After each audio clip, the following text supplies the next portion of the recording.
Revenge, one of the emotional tools a team can use to get itself through a long season. Only problem is that to use it, you have to lose first, which the Knicks did on December 3rd in demoralizing fashion at home to the Heat. Now, revenge works well when applied quickly, which the Knicks did only 3 days later in Miami. The resulting emotion is a very intense one. Sometimes it takes 2 doses of losing to really get you focused, as was the case in 2 meetings with Philly when New York lost at home and away, allowing a rookie to show off. Setting up last night's win when New York finally solved Allen Iverson and Ewing played physically enormous. Our third and final example features revenge based upon embarrassment. Wednesday in Detroit, the Knicks lost by 34. Now this exercise in athletic psychoanalysis comes to the Garden and gives the Knicks a chance to feel what revenge feels like once again.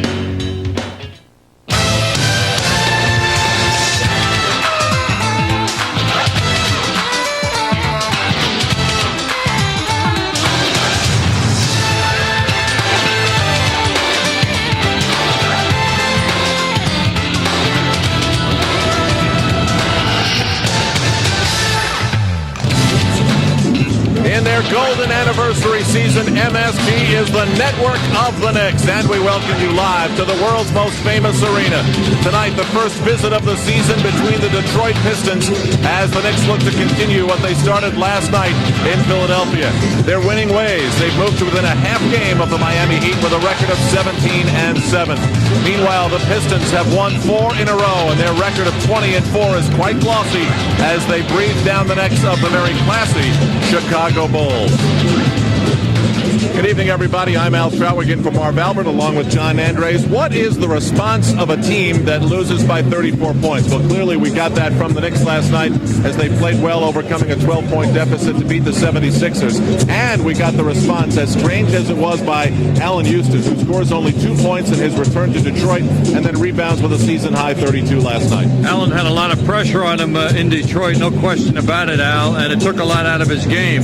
But he rebounded strongly last night, got a lot of good looks at the basket. The ball moved very well to Allen Houston, and he was ready to do good things with it when he got his hands on it. Patrick Ewing made a lot of good decisions in the low post last night, found open people, and Allen Houston appreciated that pass with that make. He also had to work hard off low post picks, and he knew what to do with it as well. Off the dribble, he hit that jump shot. As the game wore on, he always seemed to have the big hoops in his hands. And you know Allen Houston is thinking revenge tonight. He wants to show those Pistons what he can do. 32 points last night against Philadelphia, a season high. He shot the ball at a high percentage, particularly from three-point range, and he wants to erase that memory of Wednesday in Detroit when he had that 2-point game, 1 out of 4 from the field and 5 turnovers. And I think Allen's going to play with a lot of passion here tonight. Now the Knicks have tried to build a home court advantage here at the Garden where they've won 5 in a row. Mix that in with revenge that they want to keep that going, and they'll want to completely turn around Wednesday. When you lose by that many points, I don't think you can overanalyze that, but clearly they can't allow a player like Lindsey Hunter to get off to the start like he did on Wednesday here tonight. The well-disciplined team, Detroit, is really well-disciplined, and Lindsey Hunter had the good touch the other night. He was shooting the ball exceptionally well.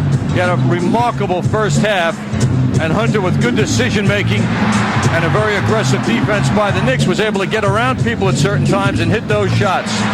Three-point shooting was excellent for Hunter, as well as everything else he seemed to do. It was 28 points in 34 minutes, 11 of 17 from the field. It hurt the Knicks from long range. The Pistons are doing that to everybody, however. But 22 points in the first half got him off to a great start.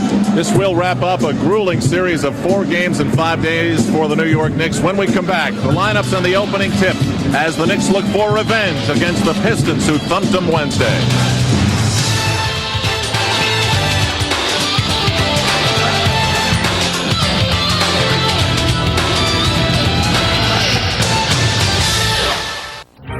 New York Knicks basketball is brought to you by Brewery Fresh Budweiser, who reminds you fresh beer tastes better. By the American Express card. Wherever you are, whatever you're doing, American Express helps you do more. By Delta Airlines. You'll love the way we fly. By Citibank. For banking anytime, anywhere, any way you choose. At Citibank, the city never sleeps. And by Nobody Beats the Wiz Home Entertainment Center.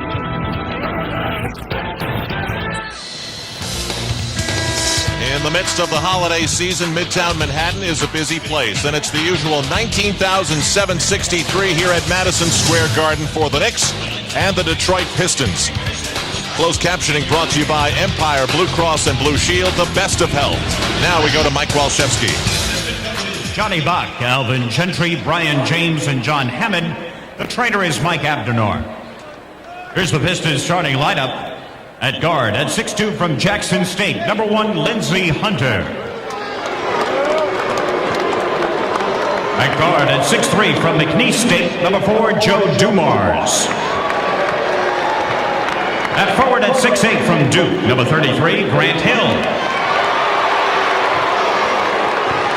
At forward, at 6'10" from Providence, number 50, Otis Thorpe.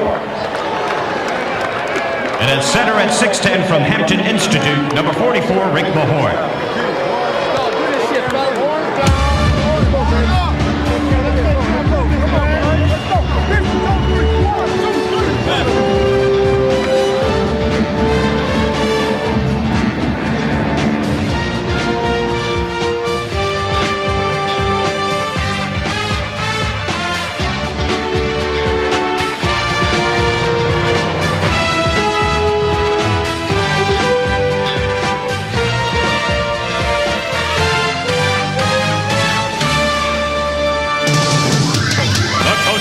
Your New York Knicks are Jeff Van Gundy, Don Shady, Brendan Malone, Tom Thibodeau, and Jim Nix.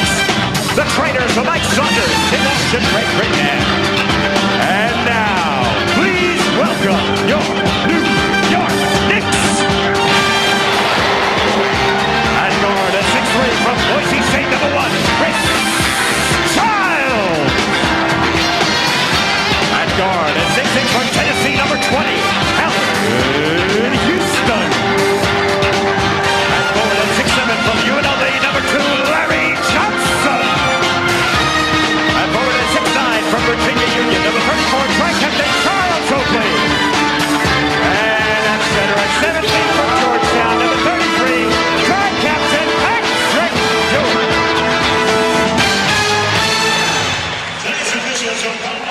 In Wednesday's 34-point loss to Detroit, it should be remembered that the Knicks shot 46% from the floor, not bad on the road, and out-rebounded Detroit 41-38 and still lost by that margin. So they know they've got to do a little bit more than put up good numbers to beat this Pistons team. And their resident expert on doing that is Allen Houston. He explained this to John Andres postgame. Well, I think defensively we have to really, stop penetration. Have some guys that are really good at ball penetration, and what that'll do is hopefully stop the three-point shots that they got. And offensively we have to use our advantage.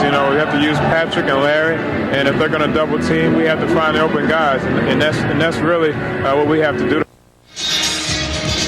Well, Jeff Van Gundy, Al, after the game in Detroit, was most disappointed with the attitude of the Knicks. It was down. It wasn't up. Now, tonight, I think the home court is going to provide the basis of the attitude. Knicks are going to have the attitude. That's assumed. But what they have to have is much better execution. They're playing a lot different team they are tonight than they did last night. This is a disciplined team that expects to win. And the Knicks have got to make good decisions throughout this game. They can't get sloppy. Long after the Palace at Auburn Hills was empty, the fans had gone home, and the scoreboard was turned off, except the line of Allen Houston. His number and his 2-point total was left on the board for everyone to linger and think about. Meanwhile, he and Grant Hill, the relationship has been much documented. Hill feeling in summary betrayed that Houston never gave the Pistons a right to match as he sought stardom elsewhere in New York. And so here we go with the Knicks and the Detroit Pistons, similar to the chance the Knicks had with the Miami Heat, separated by just a few days, and a chance for redemption and revenge. Meanwhile, this back-to-back nights for both teams. Detroit won against Indiana last night. The Knicks beat Philadelphia. The Knicks are 3-3 in such games. The Pistons are 7-0 in the second half of back-to-backs. It's Paul Mahalik, Mike Callahan, and Scott Wall on a Saturday night at Madison Square Garden in New York. Al, the Knicks we know have played 4 games in 5 nights. The Pistons, however, are now playing their 5th game in 7 nights. So they have reason to be fatigued, and they are on the road. It's a shorter team where the coach of the Detroit Pistons, Doug Collins, uses the guile and experience of a Rick Mahorn to guard Patrick Ewing. Childs gets the Knicks off to a good start. Not a tall team, just a very smart team. Now the basis of the Pistons' approach is to use the 24-second clock as much as they can. It makes the defense work very hard. And, of course, then they go to their perimeter game, which is the basis also of their offense, the perimeter game. It's Houston against Hill.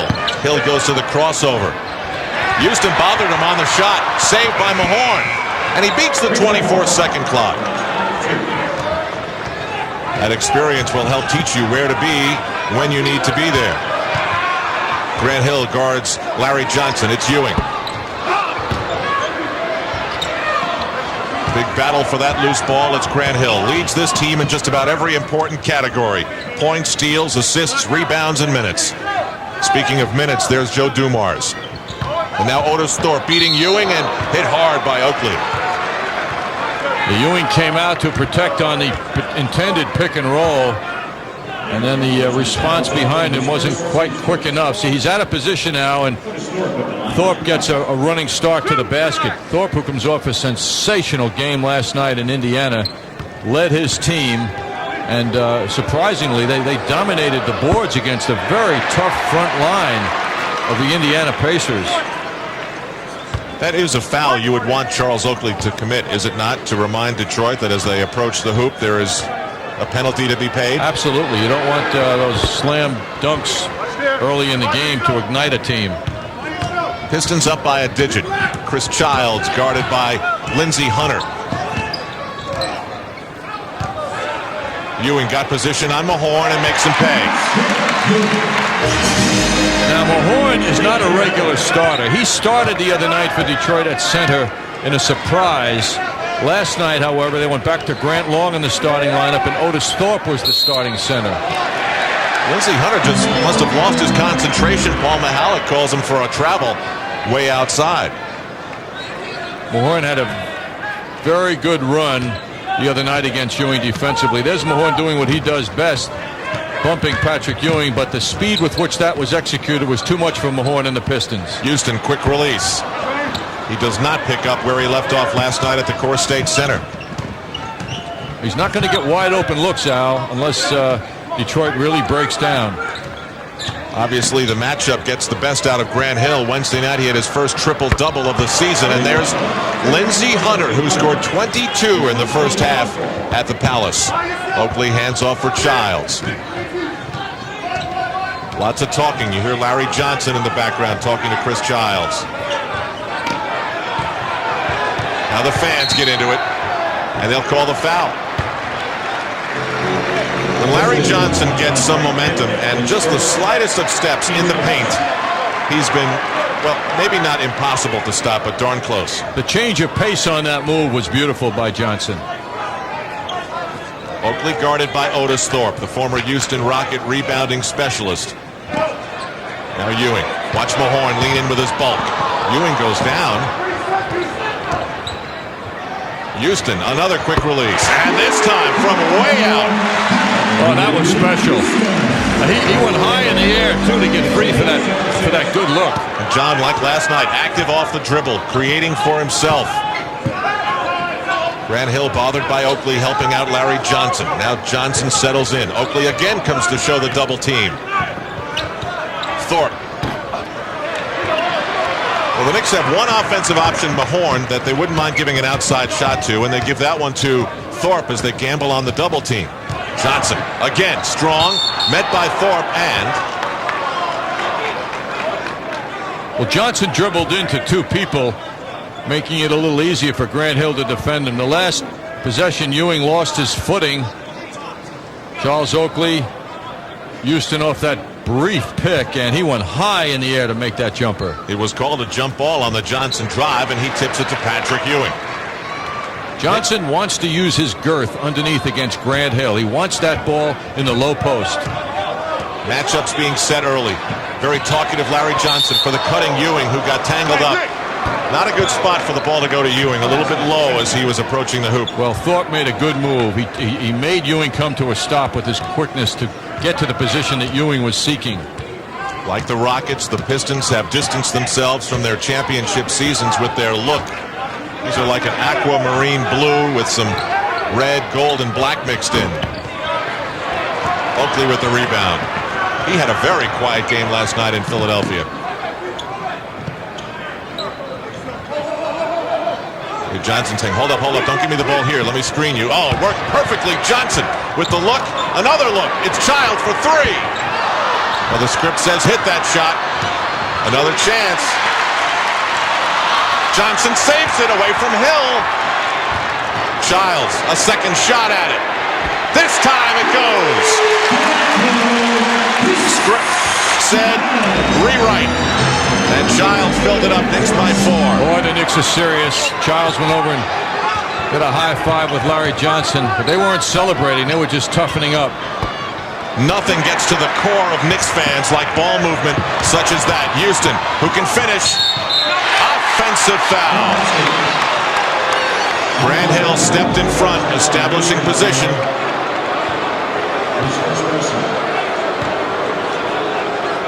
Knicks igniting a break. Houston wanting to score. Comes in and feels that he pulled up in time. And that was quite a dramatic response by Grant Hill. Not the intensity you see with so many regular season games. This one has more of a third, early fourth quarter feel, and we're just getting started. Mahorn tipped up by Thorpe. Saved by Mahorn over the top of Ewing. Blocked by Ewing. Johnson for Childs. Dribbles through traffic. Lofts for Oakley. Tough for Oakley to deal with a shot on the run like that. Fallaways on the run, not Oakley's specialty. Hunter. Is he all right? Tripped on the baseline. Out of bounds. Players flying everywhere. They're playing like it means something. 6:53 to go in the first. Knicks by 4. Well, the Knicks are looking sharp here early. 6:53 left in the first quarter. Talking about three-point shooting, a big subject with Detroit. 13 out of 22 Wednesday against the Knicks. They also scored 35 points off turnovers. Look what happened last night for the Knicks in Chicago. They shot the threes well, and they scored 35 points off turnovers. Take a look at the intention of the Knicks to get that ball inside to Larry Johnson. It works its way in. Johnson's covered well. Gives it up to Chris Childs, and he's on target. Grant Hill hasn't hit a shot yet. The Pistons have missed their last 7. Childs splits the Pistons, but then throws it away. John, I know you've had a busy travel schedule, but last night I was watching on Nick Rewind, and they're just, again, you're somehow confusing Philadelphia and Chicago. There's no lake in Philadelphia. There's no Michigan Avenue. I wonder why is that happening? I wonder if Dr. Scott makes calls during the game. He's an orthopedist, John. I don't know if that'll help. I need a doctor, Al. Grant Hill inside to Otis Thorpe, guarded by Larry Johnson. Thorpe, soft touch on the hook, but it's off. The Pistons have missed 8 straight shots. Otis Thorpe is in his 13th NBA season. He played a monstrous game last night in Indiana. Can he do it again? Can he give them a good effort? Oh, what a save by Oakley! Ewing rolls it in. He's making a living out of doing those things lately. And he had 2 targets for the behind-the-back pass. Larry Johnson and Ewing both on the same side of the lane. It's an 8-0 Knick run. Dumars hard off the back of the rim. Meanwhile, behind the play, Oakley and Otis Thorpe held each other out of bounds. Offensive foul, Allen Houston. He's playing against one of the best defenders in the NBA over the last 10 years, Joe Dumars. Joe Dumars played Allen very well. He was all over him, and Dumars took the space away, and you'll see Allen Houston bang into Dumars now at that right shoulder. You get the sense that the Knick team and the teammates of Allen Houston sense he's pressing here to get some revenge. You see the shooting numbers. Both Chris Childs and Jeff Van Gundy wrapped their arms around Houston as he left the game with the foul call. Dumars down low, guarded by Childs, and Childs commits the foul. The Pistons have had no points in the last 4.5 minutes, and the Knicks are up by a half dozen. Joe Dumars with a very strong lower body, pounding his way inside in that low post move. Dumars is having a sensational season. It's ridiculous, really, his shooting numbers. He's hitting better from three-point land than he is from two. Yes, 54% from three-point range this year, and he's made a ton of them, 58 in 24 games, 52% if you round off 51, and from the field in general, just involving all of his shooting. His three-point shooting leads the NBA. He's 88% from the line, and for all the Pistons' offensive problems, it's a 4-point game. Childs uses the Ewing screen, soft floater, tries to get his own rebound and does. Chris Childs stays with the play. That's an inspirational hoop by Chris Childs. Inspirational to the big people to show what can be done with a great effort. Childs couldn't find the range last night, but gets off to a solid start here, 3 of 5 from the floor. Early chance of defense. Dumars challenges Ewing, and he's there to reject the thought. Starks into the game for Houston. Is he hot or cold? He's feeling it. A flurry by the Knicks. And now they take advantage of the chilly Pistons. 17-18. Detroit needs some gum out with 4:39 to go. It's a 13-2 run.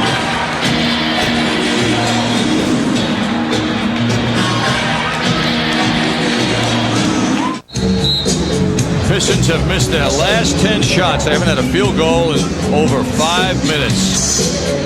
Chris Childs reminded me of Carl Braun with a running one-hander, a term you never hear, but he retrieved that miss and followed it beautifully.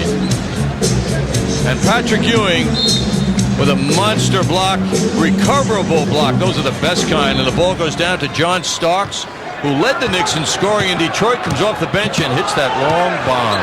John Stark's sneaker just fell off as he came up the floor with Dumars. And a foul that will allow Starks to quickly reattach it.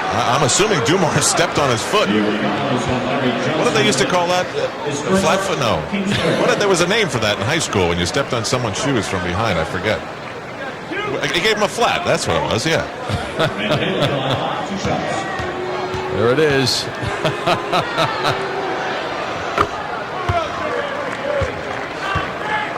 Dumars watching now as John Starks applies the wheel again. Hill hit the first free throw. Grant Hill had another solid game last night in Indiana. 18 points, 9 rebounds, 6 assists. He had his first triple-double against the Knicks, first triple-double of the season in Detroit the other night. Knicks by 7 here in the opening quarter at the Garden. Childs again. This time he lays it off. Oakley, no look. No way. Now a long pass from Thorpe to Hunter. Look out in the front row. Saved by Oakley. Well, the Knicks have a 5-on-4. Let's see what they can do with it. Hunter went 5 rows up the aisle. Meanwhile, now he's back. Larry Johnson from the baseline. Otis Thorpe gave him all sorts of time to set up.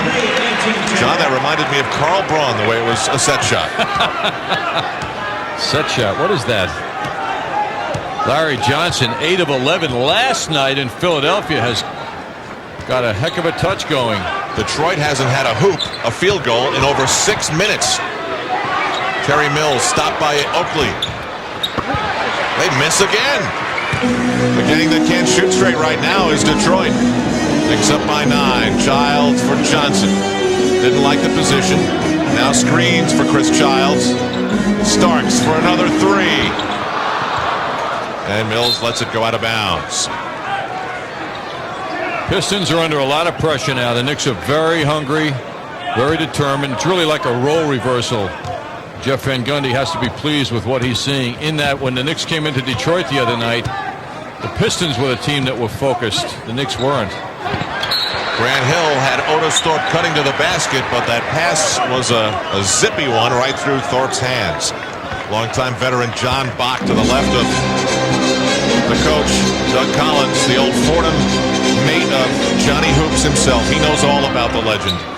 He recruited me in '56, Al. The year I was born, John. Ewing hits the side of the backboard. Hill on the run. I guess you don't remember too much about Fordham, right? Only what I've read. Thorpe backs in on Oakley. Grant Hill And finally, he gets his first shot, and appropriately for the best three-point shooting team in the league, it's a three. Yes, they make 45% from three-point range as a team, which is phenomenal. Pistons go 7 minutes and 25 seconds between baskets, and they're down by only 6. Starks fakes Dumars. Sees Ewing open from way out. Saved by Oakley. Knicks are very fortunate and they're getting second shots. Deflections are going their way, and the effort of Oakley on a play like that is just tremendous. When it comes to saves, Oakley is Mike Richter. Goes inside. The interior passes the Knicks are attempting are being blocked and stolen by Detroit. There's just no deception being issued before the pass. So basically all the Pistons have to do is put their hands up. Dumars creates his own shot, and now the Pistons get back into it. It's amazing what just a couple of makes did to the tempo of this game. The difference is 4 points.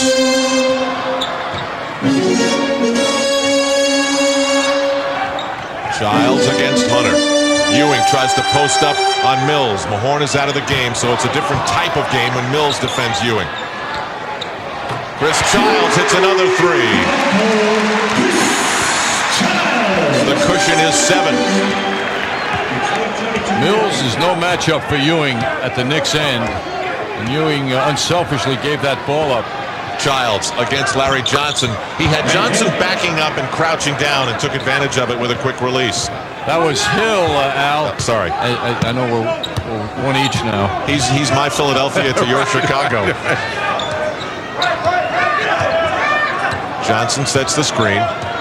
Inside the last minute now, the Knicks have 10 on the 24. Oakley, great look, Ewing. That time the interior pass was perfectly timed. It started with Ewing getting the tremendous position. He was down low as you can get. Hill spins, momentum left behind. It's Oakley and Mills battling. Oakley on the break. Oh, isn't that nice of Childs? Oakley so unselfish. He made the play. He made it happen. Unselfishly gave it to Childs, who could have kept it with his momentum, but he gave it right back to the right man. It's quite simple. Grant Hill got a little fancy, and the player he thought was behind him wasn't there when the pass was given. And Larry Johnson gives the crowd a fist as if to say, yeah, I love the sound. It's a clear out now for Hill. And a quick foul.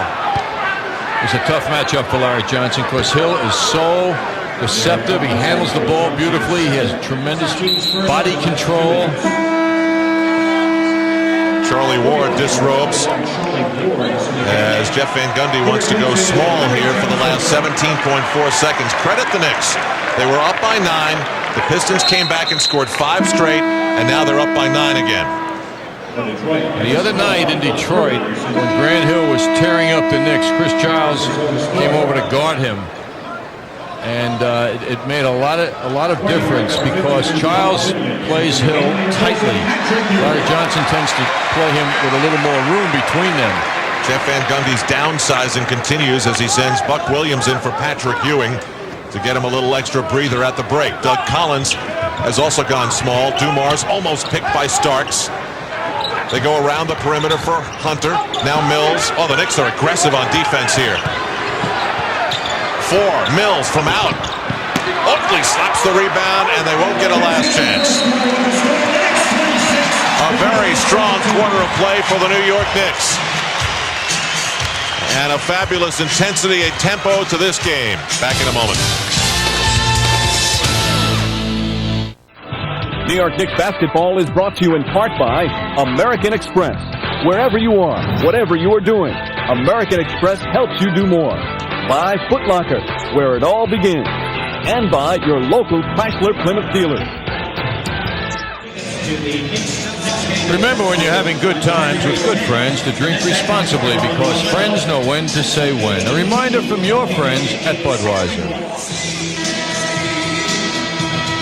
Little guy's got his Yankees World Series shirt intact. He's got great seats. Here's what happened moments ago. Chris Childs calls a play, and then Patrick Ewing didn't necessarily agree with the play call. Next time they came down,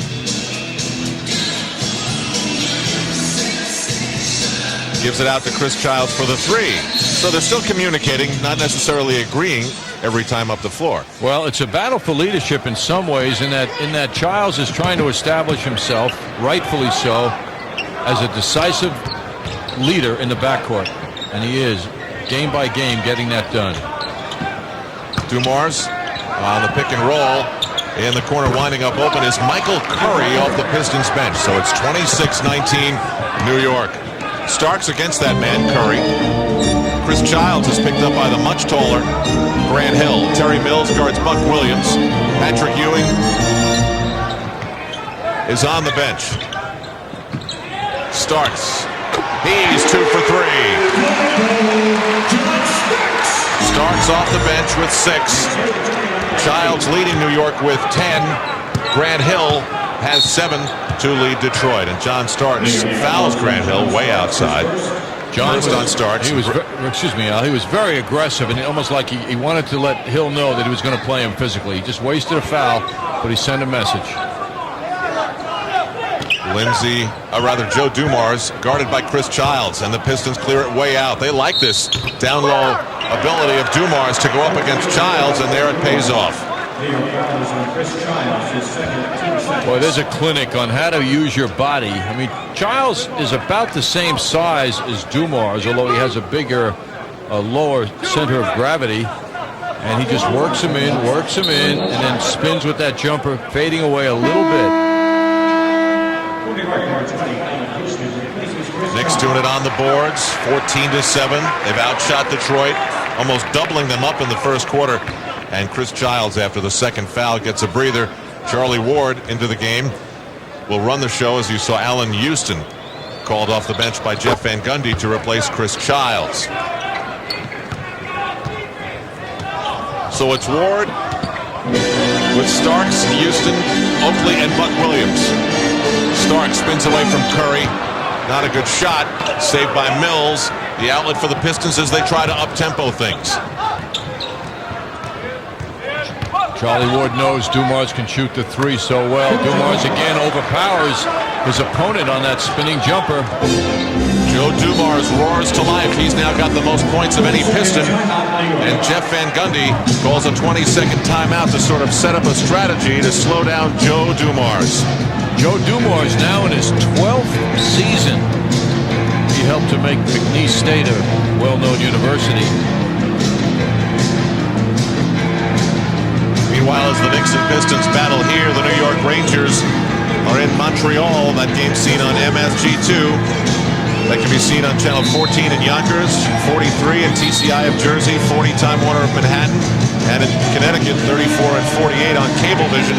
Right now, the Canadiens leading the New York Rangers 1-0 in the first. It amazes me, John, how often the two teams, the Rangers and Knicks, have this synergy. Both are struggling early with great aspirations. Then they seem to find the magic at the right time. It's weird. It's just one of those things.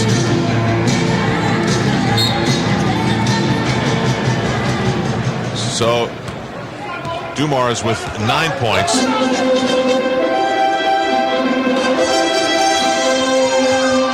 And off the timeout, it's Houston being bothered on the double team.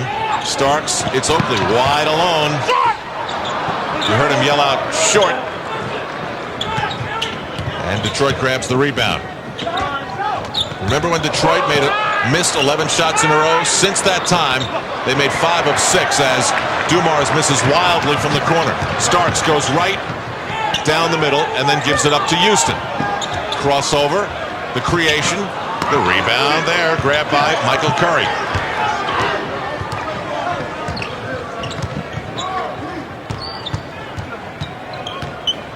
Dumars looked like he was surrounded by 4 Knicks. Otis Thorpe hands it to Grant Hill. Back to Thorpe around the perimeter. Curry. That is the offense of the Pistons. It's amazing. Well, they worked the 24-second clock, just as you said. That's what they do, but they hit those three-point shots night in and night out. The Pistons have chugged their way back into this one. They're down by only 2 now with 9:12 to go in the second quarter, riding an 8-0 run.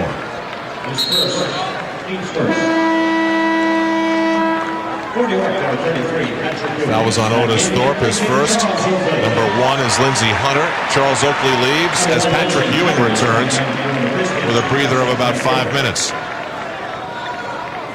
Oakley to the bench with 2 points and 5 rebounds. And the run of Detroit 8-zip.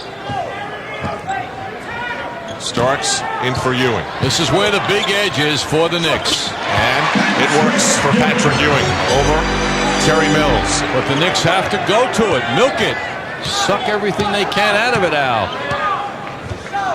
Get as much as they can out of that matchup.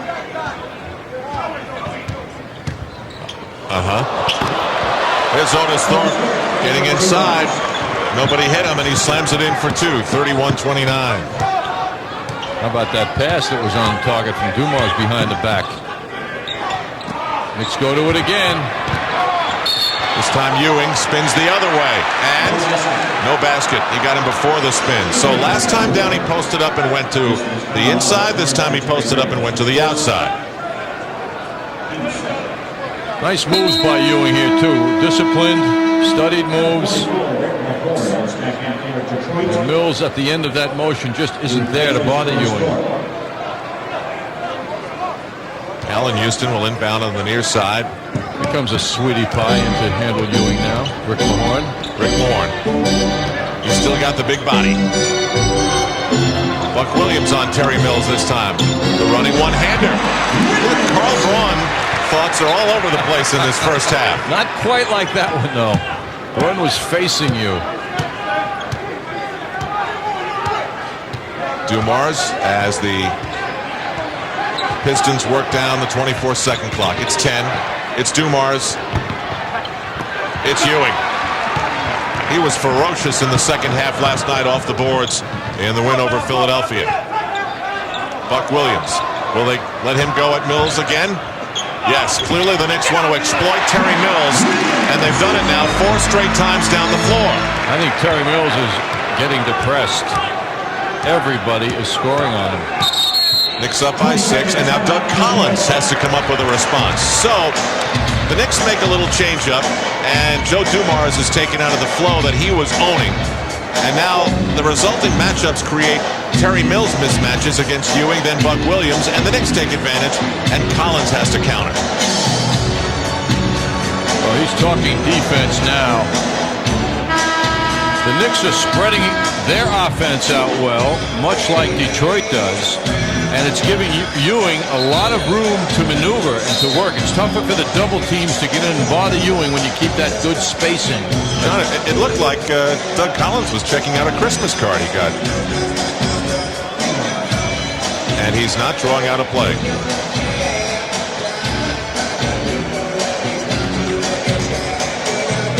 And we have to make a programming correction. If you're in Manhattan and you're watching MSG on Time Warner looking for the Rangers and you're lost in cable land, you'll find them on MSG2, which tonight on Time Warner is on channel 53. Not whatever it was that I said. Channel 53 for the Rangers and Canadiens.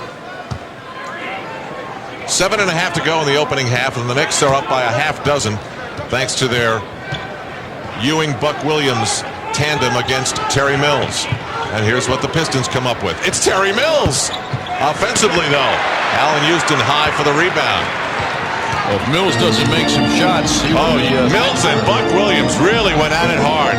Now it's Ewing up against Mahorn. He steps out. He doesn't want that belly bump that Mahorn's specialty is. It's a Piston steal. Mahorn blocked that shot by Ewing. That's rather amazing. And earlier in the half, he grabbed a rebound over the top of Patrick Ewing. Dumars. Oh, so high off the backboard. One touch by Dumars. And he'll go to the line for one. And Ewing is irritated. As he pleads his case, we've got a timeout on the floor. His Knicks are up 4. He's sky cam now.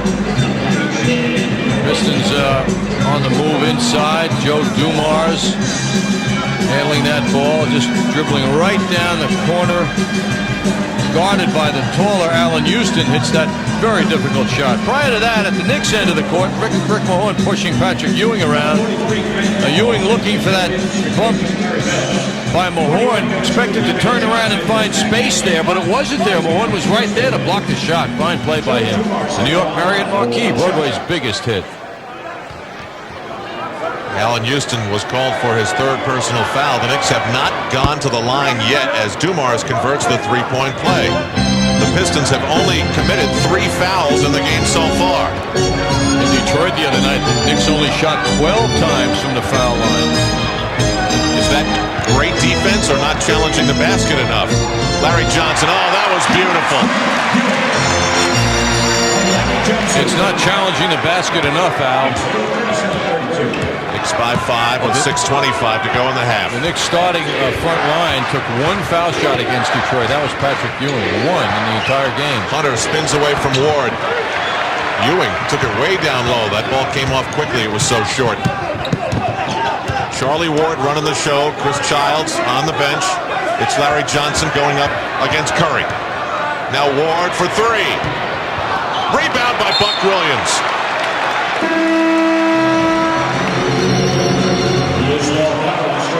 Patrick Ewing was out at the three-point line, putting his hands in the air as if to signify a 3. Meanwhile, Buck Williams was thinking about a potential rebound, and he got to it.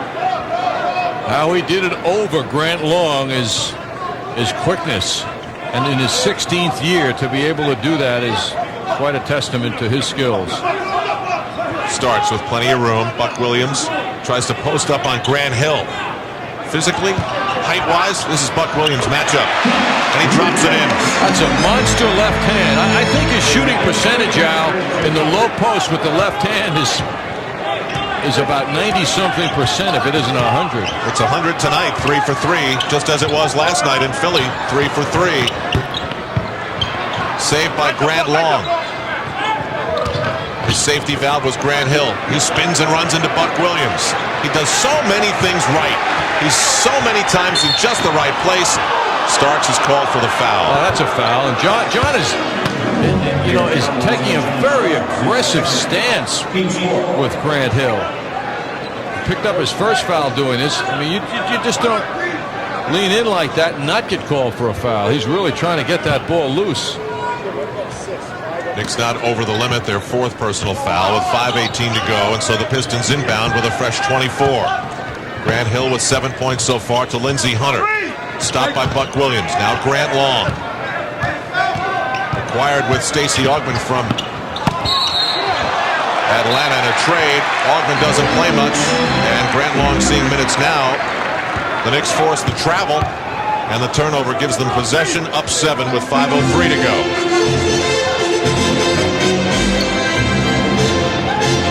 The Knicks are passing the ball. They have 15 assists.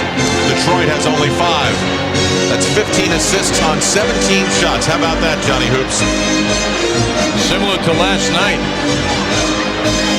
4 on the 24. Starks has to go. It's knocked out of his hands, but the 24-second clock expires. Doug Collins applauds the defense of his Pistons. Charlie Ward did such a fine job last night backing up Chris Childs that you can see the confidence Jeff Van Gundy has in putting him in for quite a while. And as I say that, we see Childs get up to come back in. But Charlie Ward's continued to do a good job. Hunter's not hurting the Knicks. What a move by Grant Hill to use that screen. Decided not to shoot. Going deep to the corner, it's Grant Long, who was long. And now it's Ward. Hesitation step. Johnson. Fans. Mahorn to shoot. He's mugging Ewing. I mean, it's just the guy gets away with so much as it is. There's an acceptance level for how Mahorn plays, but on that play, fortunately for Ewing, there is a third official to see that action down low. You see Mahorn pulling on Ewing's arm. Ewing was incredulous at that. Now Mahorn leans in on Ewing some more. And they lean, and Ewing pushes and goes all the way to the basket. Well, Patrick responded well to that submission defense of Mahorn, who gives him the initial push and then expects Ewing to fall down as he goes to the basket. The fans back into it as the Knicks build up the 9-point lead. Hunter scoots away from Childs. And 2 Pistons go up. How they're going to figure who they're going to credit that to. Jeff Van Gundy's going crazy because it looked like Hunter released the ball and then caught it again, in effect catching his own pass, which is illegal. Grant Long and Rick Mahorn go up, and they give the basket to Grant Long. 3.5 to go. The steal by Hill, but a foul in the process. Second foul on Grant Hill.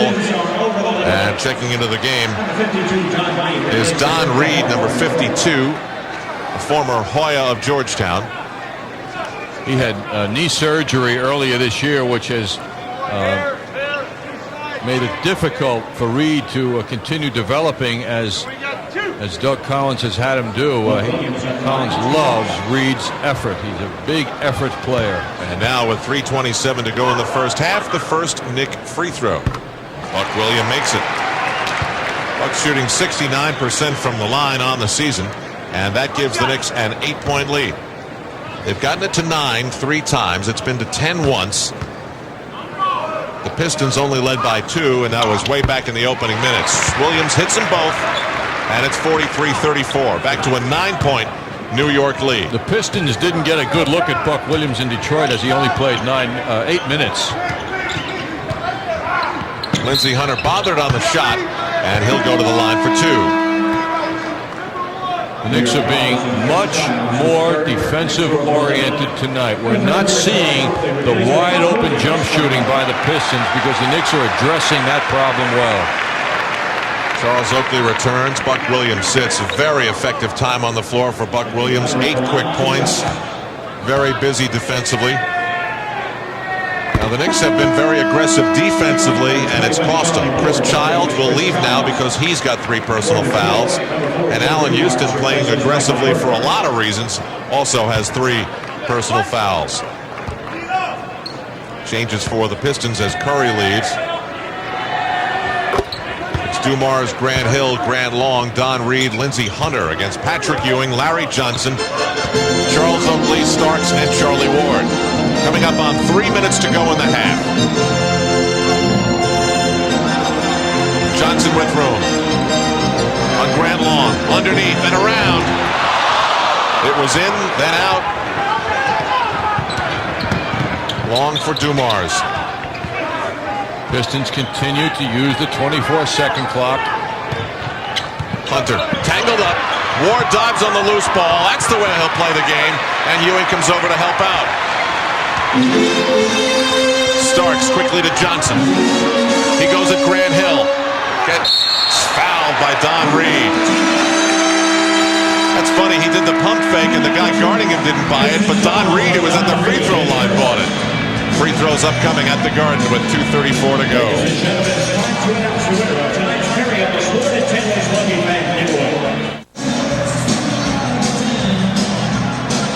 Well, we were talking about Chris Childs before and his running one-handed shot, and it reminded us of a former Knick great. Here's a look at Childs early in the game with that running one-hander, and I suggested he looked like Carl Braun. Childs with a nice finish on that play. By golly, we're going to take a look now at Carl Braun. It's Chris Childs from the foul line. Oh, wow. What a bank of tape we have at MSG. History repeats. And you know, if Carl Braun had missed that shot, John, he would have followed it up just like Chris did. Larry Johnson hits the free throw. It's the Knicks 44 and the Pistons 36. I hope word gets back to Carl Braun that we haven't forgotten him.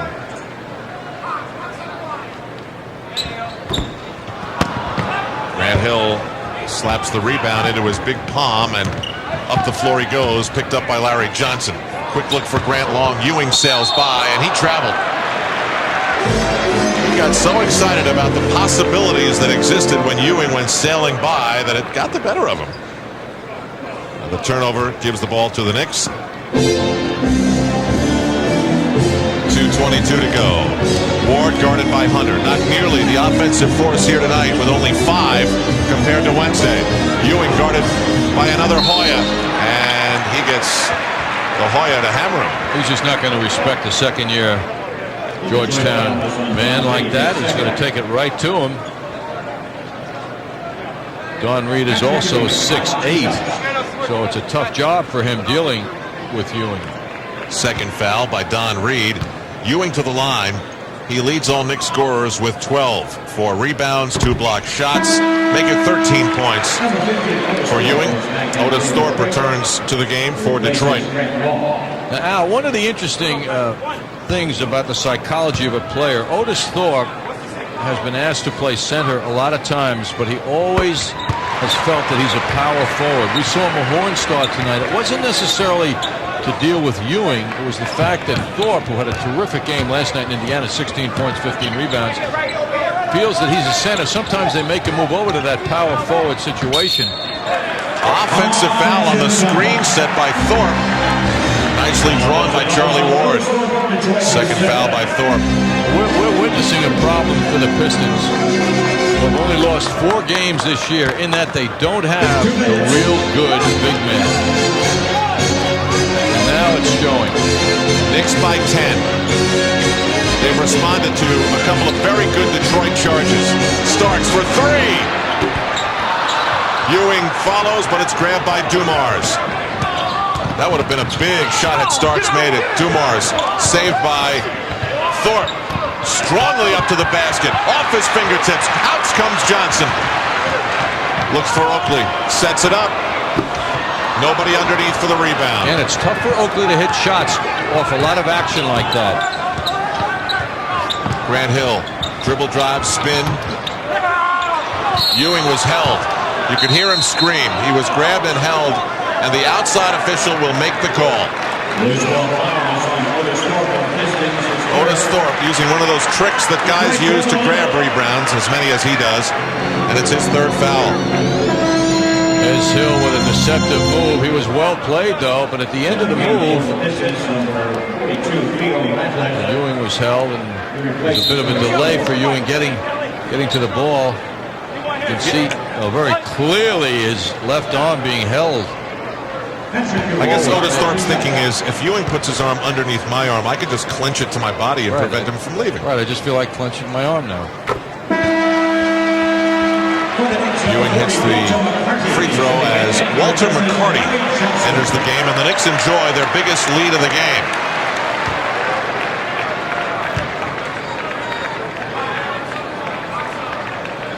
McCarty did not play against the Philadelphia 76ers last night, but has shown in his brief minutes extraordinary ability to jump, feel for the game.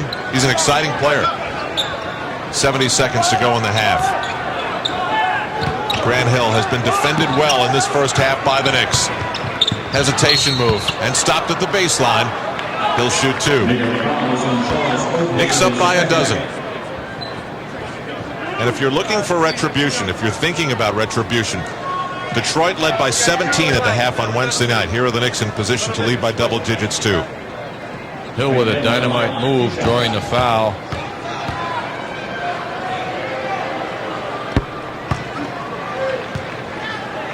Coming up at halftime, the Tri-State Jeep and Eagle halftime report. John, as you know, there is only one Jeep, and it's only at your Tri-State Jeep and Eagle dealer. Mike Crispino's at the MSG Sports Desk.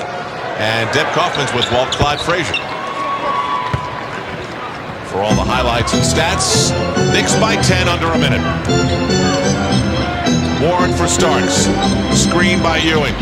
Oakley's open. So is Ward. Knicks moving the ball well here in the first half. Back to Ewing. The Knicks are going heavy to Ewing, and he's had about 4 different people guarding him here in the first half, and nobody has the size to deal with him, and the Knicks are wisely continuing to go to Patrick. John, earlier in the first half, we saw how much Patrick Ewing wants the ball when he sets up in the post. I sense in the last 2 weeks or so that the Knicks have made a concerted effort to get him the ball back when he throws the ball out of the low post, as if there's sort of a reinforcement. Don't worry, if you throw the ball out, you will get it back. You don't have to think that it's a one-way proposition all the time. It also sends the double-teamer who tends to come down and bother Ewing from the passer back to the passer. And it gives Ewing that extra freedom to operate. It's amazing how things even out in this game. The Knicks don't go to the free throw line at all in 20 minutes, and in the last 3 they go 10 times. Lindsey Hunter drops it in with 32.7 to go. Charles Oakley takes it from Madison Square Garden photographer George Kalinsky, who's got a new book out, by the way, on the history of the New York Knicks. Is that right? Yeah, maybe you've seen it. The perfect Christmas gift. Ewing off the save by Ward. 10 on the 24. This time Ward doesn't send it back in. And a lot of contact underneath. It'll be against New York. Walter McCarty is called for the foul, although Ewing was in the middle of it. And John, this is MSG Network synergy at its best. If you'd like to buy the George Kalinsky History of the Knicks pictorial, there's the address, 2 Penn, 14th floor, 10121. Attention, the now famous Debbie. Have you ever met Debbie? Yes, I've met Debbie. You have? She's a lovely lady. Busy Debbie. A very busy Frank Murphy, like Vice President, Business Affairs. And Theo Ratliff, who has checked into the game for Detroit, rocks the first free throw attempt off. And now with 14 seconds to go, McCarty leaves, Houston returns. And now the officials are setting up the Pistons and Knicks. Curry leaves, and now for no silly fouls for the team leader. Grant Hill is pulled by Doug Collins. So everybody's set. The floor is dried. And it's a 9-point Knick lead. Houston brings it up the floor. Starks and Ward set up in the corners. The Knicks run a set play. Houston comes right at Dumars. Ward, Ewing, wide open on the baseline, and he throws up an air ball, and the buzzer expires. But the Knicks play hard. Definitely in the mindset to reverse the thoughts that everyone had of themselves after Wednesday night's 34-point loss at the Palace of Auburn Hills. When we come back to Madison Square Garden, it's Deb Kaufman, it's Walt Clyde Frazier, it's Mike Crispino, and all the highlights and scores of the day in sports on your network for New York sports, MSG.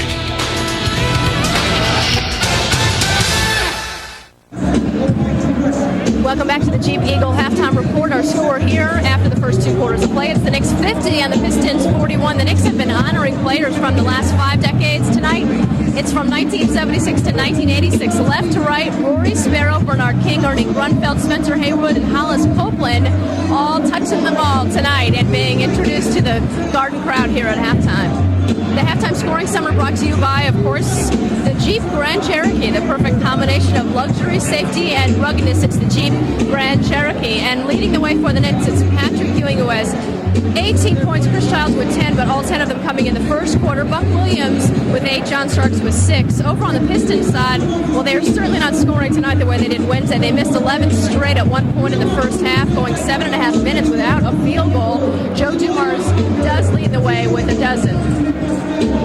And we welcome in Clyde, and what a difference, a much different Knick team tonight than we saw in Detroit. Yeah, that's true. The defense has been better. That's been amplified by the turnovers. In the previous game, the Pistons only had 7 turnovers for the entire game. They have 8 now in the first half.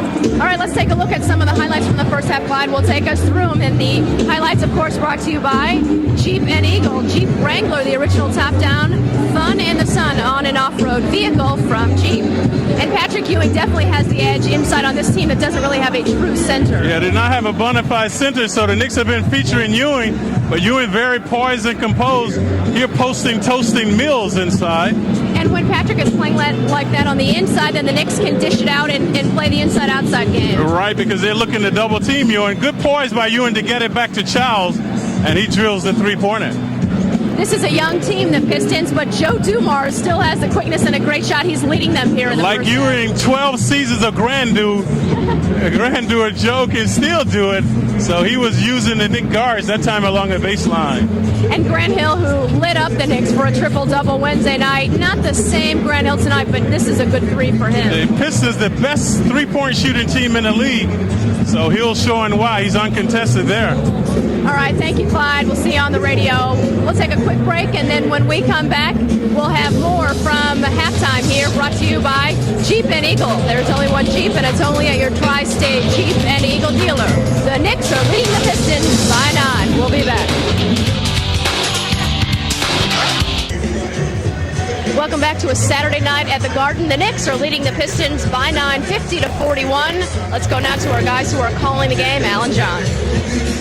All right, Deb, of course, Madison Square Garden is a big family. A lot to be celebrated at this holiday season, but we are about to take one last ride with Leroy. Experience it along with us. This is what we've done for 11 years here at Fort Penn in his elevator. He runs the show, politely asks you how you're doing, picks your floor, doesn't see much of the games. This is a job that has plenty of ups and downs. He'll circle the letters on the hidden words in the book. And then Leroy Dowling will politely tell you have arrived at your floor. And then you will say goodbye until later after the game. And then Leroy will say, thanks for sharing the time with us. Leroy, who's looking forward to retirement, will enjoy that starting next Saturday. And Leroy Dowling, it's been great to know you. Come back soon. What a nice gentleman. Oh, he's great. But Leroy never gets to see the games except on Knicks Rewind. Well, he is a loyal, good luck tonight fan, I must say. Well, some nice numbers for the Knicks in the first half. When you look at that center matchup, Patrick Ewing over Mahorn big, 18-2 in the point department. And Ewing also with 21 hard-earned minutes in the first half. So on we go here at Madison Square Garden. Lindsey Hunter, guarded by the taller Allen Houston, goes to the crossover down the lane. Perfect spin and touch. Too hard, though, and it's Oakley to Childs. Pushes the tempo, now spins away from Hunter, who guards him at this end of the floor. Knicks have some foul trouble. Houston and Childs both playing with 3. Childs, quick release. Or Houston, rather, from Childs. And he starts this third quarter off on a bright note as the Knicks get their lead up to 11. It's been as high as 12. Houston had an 11-minute workout in the first half, having gotten 3 fouls, so that limited his time. He's now 2 for 4 from the field. You see one of the ways Grant Hill attacks the hoop. He will actually step up, and the moment you step toward him from way outside, he will use his fabulous speed. Yes, his deception is great. His change of pace makes him so difficult to deal with. And he goes left, he goes right.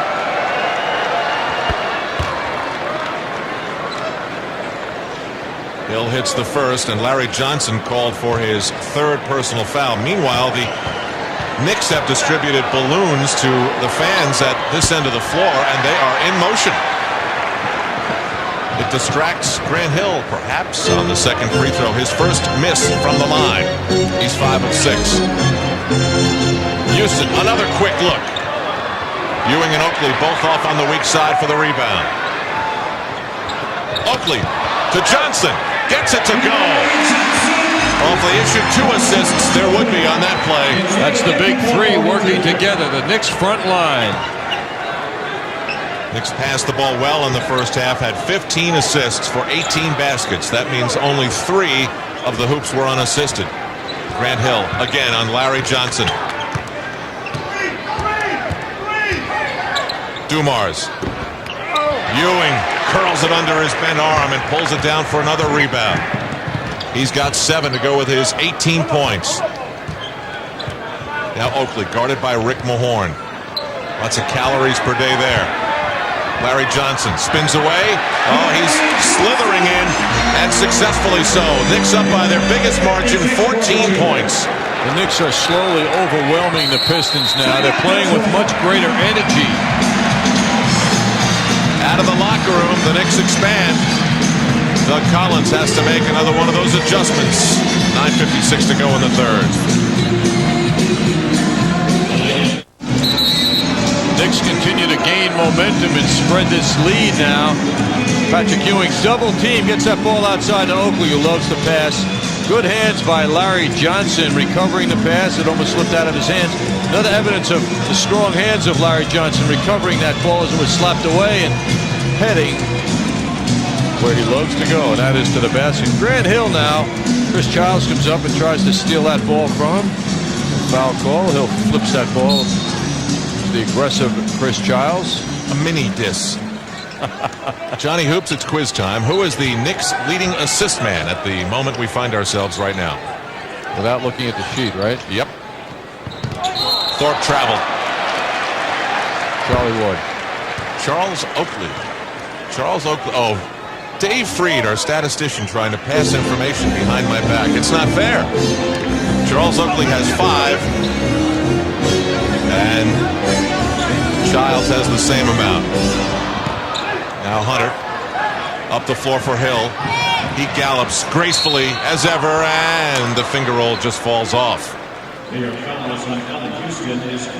The Knicks 56 and the Pistons 42. It is the 4th personal foul on Allen Houston, and he has threatened now to put back-to-back forgettable nights together against Detroit. He's got 5 points, 4 rebounds, but those personal fouls could quickly take him out of the flow of this game. I think, though, that there's no way Allen Houston, despite having 3 fouls, was going to allow Hill to run over him and jam that ball.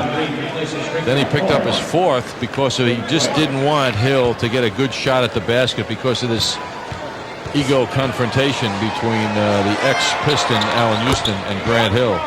Mr. Perfect. Hill hits them both, and it's the Knicks 56 and the Pistons 44. Neither team has the "hey, we're tired" excuse. They've played a similar schedule. They played Wednesday, they played Friday, they played tonight.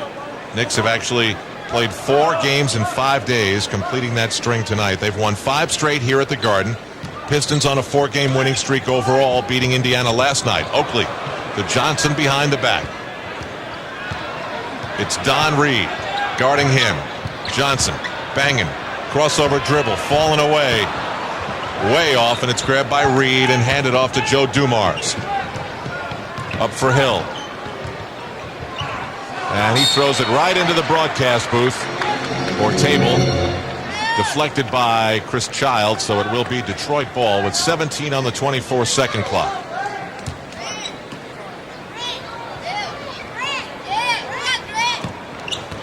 A lot of kids who have followed the exploits of Grant Hill call out his name. Not surprisingly, he doesn't say hi, kids.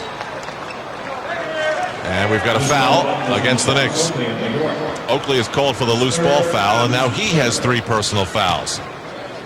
So it's Larry Johnson with 3, Charles Oakley with 3, Allen Houston with 4, Chris Childs with 3, and Patrick Ewing, the only starter without a personal foul. Ewing with no fouls in the game.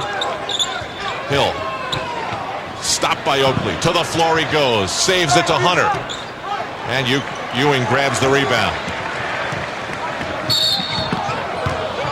It's an offensive foul as Larry Johnson sets the screen on Joe Dumars, and the two exchange words.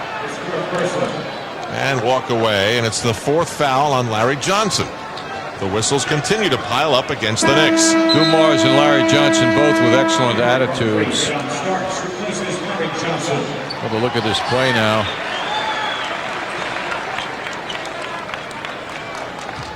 They're verbalizing their differences, but they end up patting each other on the back. They're cool. Johnson leaves with 7 points, 4 rebounds, 2 assists in his 21 minutes. Meanwhile, for the game, the Pistons are shooting 33%. Make it 34. Versus the Knicks in Detroit, it was 52%. So there's a big difference tonight on the scoreboard because of that. Right now, it's a 10-point difference. Chris Childs backing in on Lindsey Hunter. Starts, sees Oakley, goes up strong, and gets it to go. After all that contact, he stayed with it. You know, Al, I actually think the contact helped that ball go in the basket for Oakley because he usually flies by the basket, and the contact stopped him. You'll see it now. Here's a good angle. It stopped him so his shot could go up properly off the backboard and in. He usually seeks contact and kind of distracts himself, but on that play he was forced into shooting that ball off the backboard beautifully. Don Reed, and this is not easy to do, has accumulated 4 personal fouls in only 5 minutes of court time. Knicks barely get it in bounds. Pistons barely get it in bounds. It's Otis Thorpe guarded by Oakley way out. Hill tries to position himself, bangs into Starks. That'll be an offensive foul. I don't know if he's the best in the NBA at drawing those things, but Starks is up on the list. I'll tell you what, he may be the best in the NBA, and that is at taking a shot. Starks gets clobbered pretty well here. Perhaps The demonstration wasn't indicative of the hit, but he can take a shot. He's shown that over and over again, and he bounces right up. Knicks shooting a dead even 50% from the floor. Ewing guarded by Reed. Could he get him to draw another foul? Houston back for Ewing. Over Reed. And it's Otis Thorpe. Reed runs the court hard, gets down court, but his teammates can't find him. Dumars gets Childs in the air and then burns him with the turnaround. Wow, he's tough from that spot on the floor. And he's so good from everywhere. You have to buy the pump fake almost. Knicks up by 11, coming up on 7 minutes to go in the third quarter at the Garden. Ewing.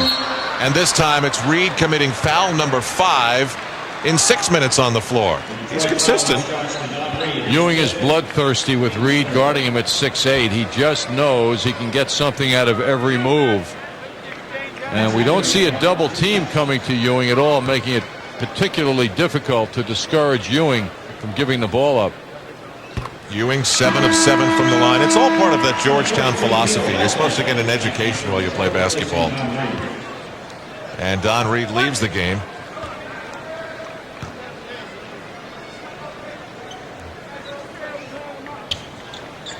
Ewing makes it perfect. Theo Ratliff back in for Detroit. Under 7 minutes to go. The Knicks extend to a 13-point lead. They've led by as many as 14. This was a lead they built up largely in the first quarter. On the baseline. Oh, beautifully done by Otis Thorpe. You know, Jeff Van Gundy would love his team to put forth another burst to really get this thing even wider, 15 to 18-point lead, because with some good sustained play, the Pistons can come right back. Knicks had a good burst coming out of the locker room. Their halftime lead was 9, and they got it up to the 14-point level.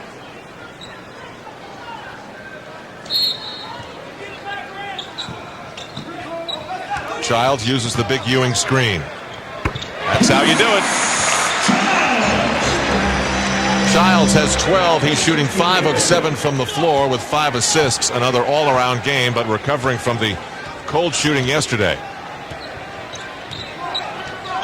Starks guarding Hill. Leans in with the forearm. That's allowed. Dumars gets double-teamed by Oakley. Steal by Starks. Up the floor he goes. Knicks with the numbers. Childs thinks 3. He's open. Oakley down for the rebound. Dumars.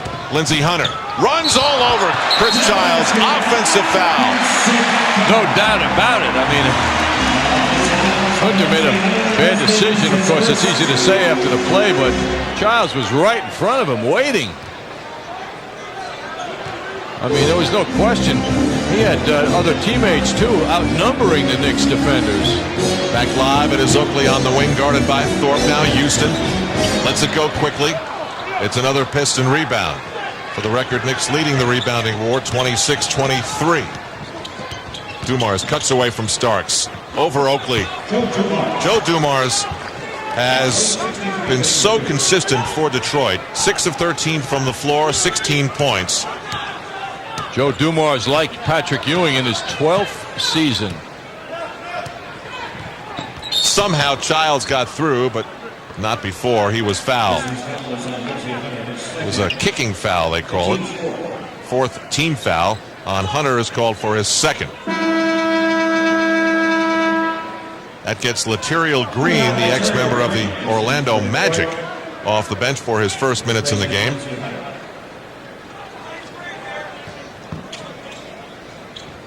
And Houston for Childs. The Garden a bit quiet here on this Saturday night. Houston guarded by Grant Hill, the 2 ex-teammates. Houston cuts through, and it rolls off.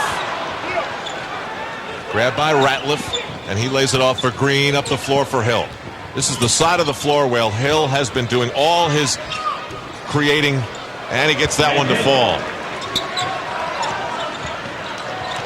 He's got 14 points on 3 of 7 shooting. He's gotten a lot of free throw attempts, 7 out of 8. 4:45 to go here in the third quarter. The Knicks lead has fallen a bit, down to 9. Well, following 4 games in 5 nights, Al, I think the Knicks deserve a night off. And they're going to get it, thanks to Delta Airlines' schedule we're going to look at now. It'll be Monday, the Atlanta Hawks here at Madison Square Garden. MCS Cannon Knicks game night at 7 p.m. Thursday. Knicks will jaunt off to Minnesota. Saturday, they'll take a look at Orlando here at the Garden. Off the timeout, John Starks on the move with a swish that gives the Knicks a 65-54 lead. Starks has 8 off the bench, 3 of 6 shooting. A couple of three-pointers that he got when he came right into the game. Hill guarded by Starks. It's been a matchup throughout. Dumars picked up by Ward. And the Knicks have the steal. It's Starks. All the way. Boy, you know when you talk about, you hear guys say, I'm giving 100%. I want to give 100%. John Starks has at least that going tonight once again. Otis Thorpe wide open is Green. Knicks gamble on the far side, and Green was forgotten about on the near side. It's an 11-point game again. Knicks have both of their point guards in the game with John Starks. It's a 3-guard alignment with Ewing and Oakley. Ewing tipped up by Oakley. Thorpe rescues on the baseline. Detroit has made 6 straight shots, but interspersed in those 6, 3 turnovers. Ratliff. So a couple of jumpers from the near baseline by the Pistons, who've made 7 shots in a row. And it's the Knicks 67, the Pistons 58. For the longest time, 9 points is about as close as the Knicks will let Detroit get. Ratliff working hard on Ewing. He doesn't have a wide body, but he's bouncy. Ewing gets it to go. Well, they've tried Terry Mills, they've tried Rick Mahorn, and now they're trying Theo Ratliff. And Ewing is showing that he can get position and get the shots to fall. He's got 22 points with 7 rebounds in the game. 2.5 minutes to go in the third. Dumars backing in on Childs. He is so creative when they get that space for him. But the Knicks commit a foul. First foul on Charlie Ward. And checking back into the game is Michael Curry. There you see the Pistons setting up Dumars. 6 or 7 times they've done that in the game, right, John? Yes, Dumars is a major go-to guy right now for this team, particularly with Grant Hill getting a rest. Meanwhile, Thorpe, I was mentioning before, his 13th season now. Big game last night against Indiana and an impressive win for the Pistons. 16 points, 15 rebounds for a season high. Tonight, 7 points, 5 rebounds. Back-to-back game, very taxing for Otis Thorpe. Yet when you look at the numbers, aren't you surprised that Grant Hill is the one who leads the team in rebounds? I mean, a guy who comes in with a reputation like Thorpe does, it's only by a few tenths, but it is Grant Hill leading the team in the rebounding department. Hill on the bench right now as Joe Dumars works on Starks. Dumars, dribble, Ratliff, and he's hit 2 in a row from the corner. You mentioned Grant Hill's leadership in rebounds, and of course in points, Al. He also leads the Pistons in assists and steals. Ratliff out of Wyoming and out of the corner. Starks dribbles around Thorpe, gets tangled, trouble, Childs for 3. Big shot by Chris Childs, and the lead is back up to 12. His third 3 of the game, and Childs has 15 points. Jeff Van Gundy petitioning his players to come out front, meet the Pistons early as they come over half court. Dumars. Buck Williams has checked in. He tips the ball over to Charlie Ward. Ward spots Starks, but Buck Williams was in the way at the last moment. Ward had to hesitate because he wanted to get it to Starks, and that caused him to travel. So it will be Pistons ball with 1:18 to go. The Knicks up by 12.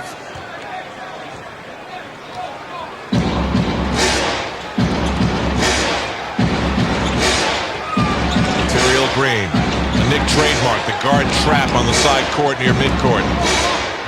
And Ratliff has scored 3 big hoops in this third quarter. That time The double team cost the Knicks inside. Well, the Pistons reacted well by getting the ball inside before Oakley could get back. Oakley had come out to double team.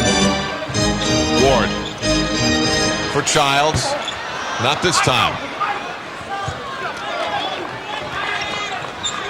40 seconds to go in the third. Knicks led by 9 at the half. Pick and roll for Thorpe. He liked it. He got a good look at the basket on that return pass from Hunter. A strong offensive flurry by the Pistons here in the late stages of the third quarter. Buck Williams took a big swipe, not a punch, a swipe at Ratliff, who was bothering him coming back. Oakley for Starks, now Williams. Up strong, soft hook, punched in the air by Oakley. It will be Pistons ball.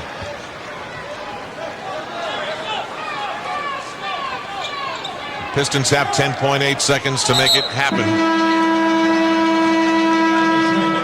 And Doug Collins makes a move. Terry Mills goes in. Dumars down at the end of the floor for the inbound. Theo Ratliff leaves as Dumars back, so it's Curry, Hunter, Laterial Green, Joe Dumars. Guards aplenty for the Pistons. 6 to go. Starks commits the steal. Childs grabs the ball but lost it on the sideline.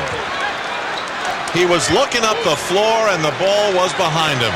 Just missed. But the fans applaud the hustle. 2.5 now for Detroit. From the backcourt, it's Dumars. For Hunter. Can't foul him. Can't foul him. Lets it go, and Oakley grabs the shot that's well short. We've played 3 quarters at Madison Square Garden. Pretty close to the way it was at the end of 1, at the end of the half, at the end of 3. Knicks up 8. New York Knicks basketball is brought to you in part by the United States Postal Service. We deliver for you. By MetLife. Get Met. It pays.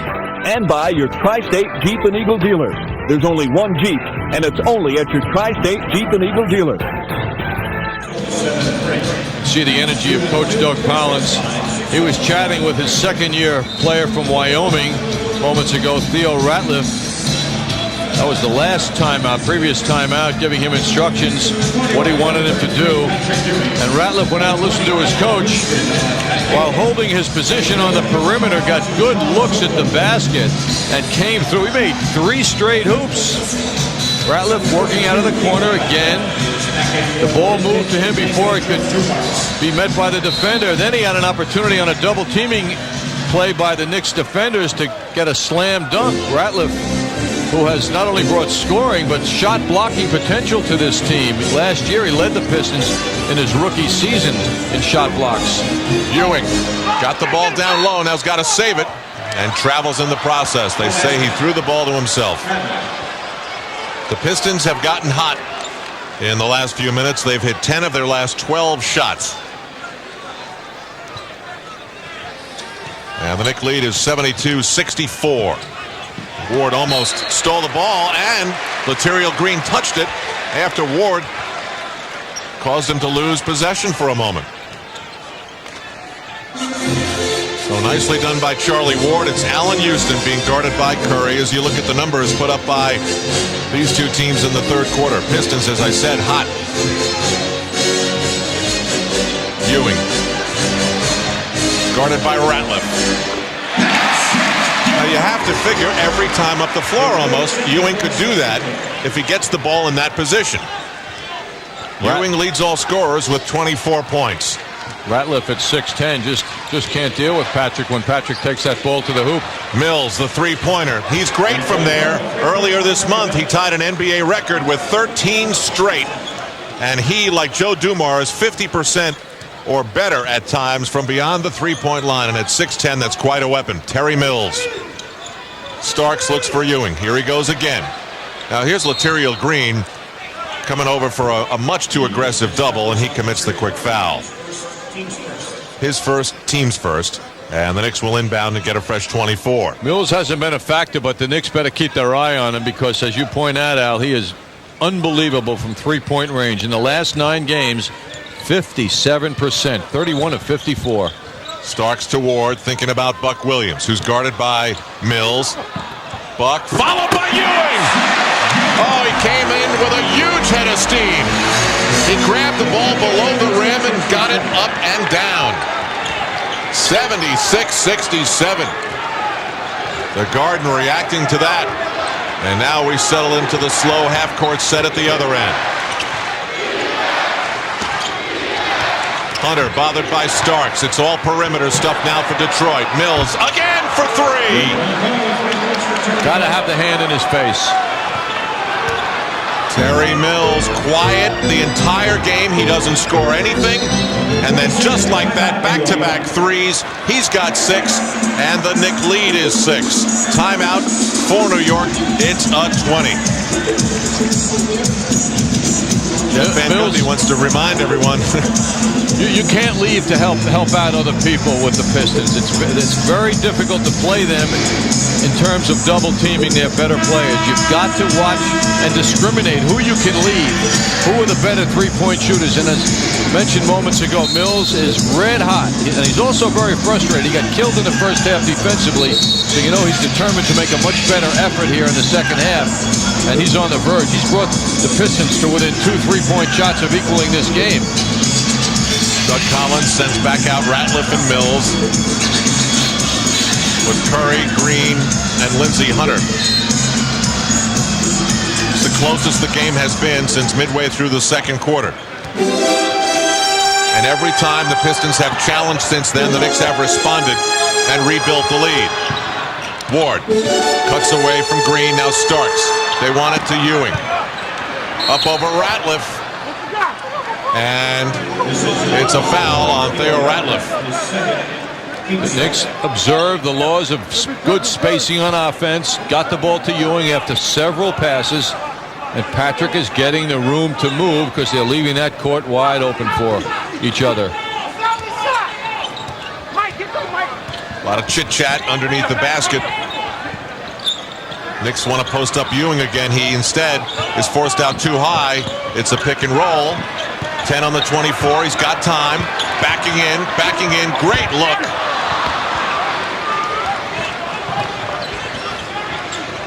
Coming up on 9 minutes to go in the fourth quarter. Pistons pride themselves on their spacing, leaving the middle open. From the corner. Over the top, Starks grabs the loose ball, and he's on the run. He's got 2 teammates. Buck Williams. Starks got it, follows it up.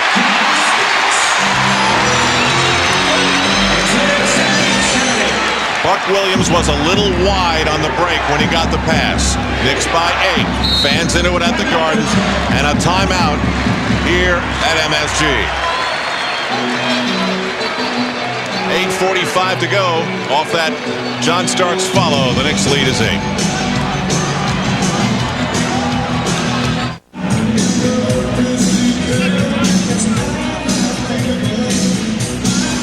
Terry Mills was down and out after that first half. He kept getting eaten up by the Knicks. However, let's take a look now at our Coke Classic play.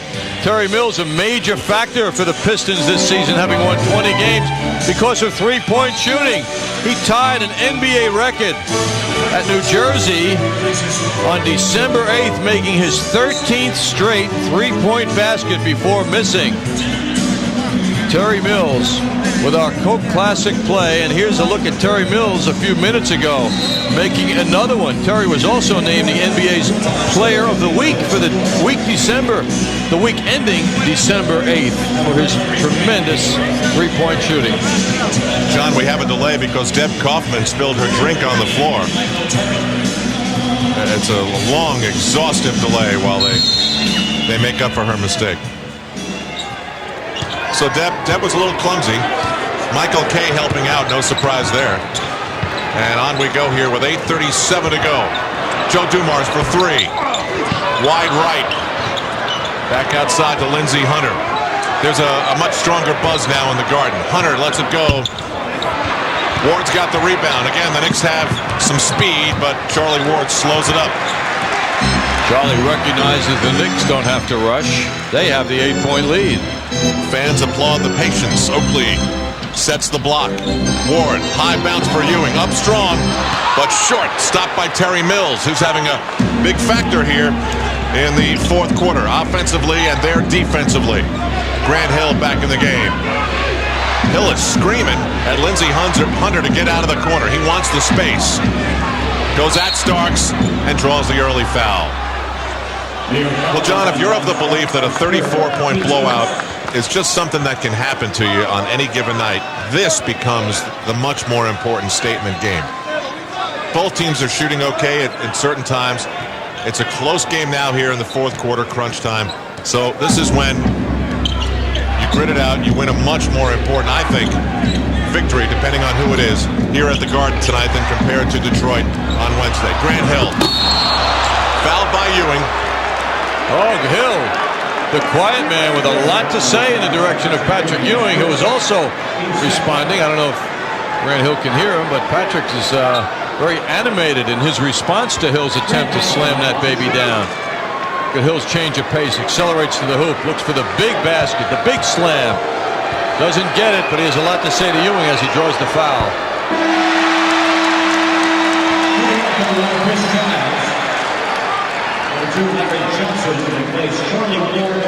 Grant Hill with the squeaky clean image as reflected on the first time he ever talked to anybody in an NBA game. It was the first time that he faced Patrick Ewing and slammed the ball in his face and said he'd never done it since. Well, obviously he had something to say there. You know, you couple that together with the ball he threw at Chris Childs earlier in the game and this confounded argument that he and Allen Houston are having, and he's turning into a bad guy, John. It's a tough sell, Al, but I get the point. Ewing bangs into Mills again.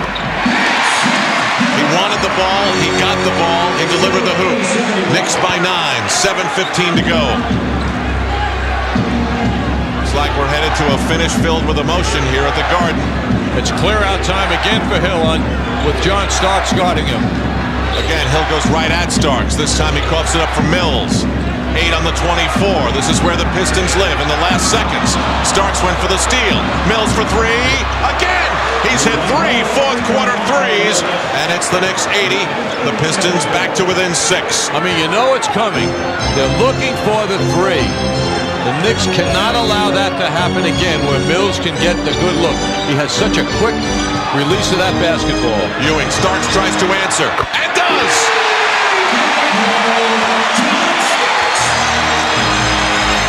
A third three-point field goal for Starks, his first of the second half. Knicks back up by 9 as he answers the man he's been guarding, Grant Hill. Again, the Hill clear out. They now use the clock once again. Oakley jumps out on Hill. He barrels his way into Oakley, and Oakley has committed his 4th personal foul. Hill's ability to go left or right with effectiveness, the use of his left hand while dribbling or his right hand, all comes into play here, which is why he is so tough to deal with. And now the free throws for Grant Hill will come with 6:11 to go. He's 8 of 10 from the floor, or from the line. Well, Collins knows his team is fatigued. 5 games now in 7 days. But they're dying for this game. They haven't had a bad loss all season. They've lost 4 games, all to teams with winning records. Ewing grabs the rebound. You know, something just hit me, John. How was that a shooting foul? Knicks not over the limit. Strange. Ewing backs in on Mills. And the steal. Recovered by Ewing. Inside Larry Johnson, who's back in. It goes with the foul. Oh, big save by Ewing. And Larry Johnson completed it. That's a potential 5 or 6 point turnaround. Ewing gets his chest bump and a technical foul on Doug Collins. Big turning point right here in the fourth quarter. The Knicks get the recovery of the steal, a possible 3-point play that negates a possible 2 or 3 at the other end, plus the technical. Collins, I would think, is saying that Ewing pushed off in getting that recovered basketball to go his way. Ewing asking for the chest bump. How about me, guys? Starks does not connect. Of course, this big turnaround I'm talking about is really just an opportunity right now.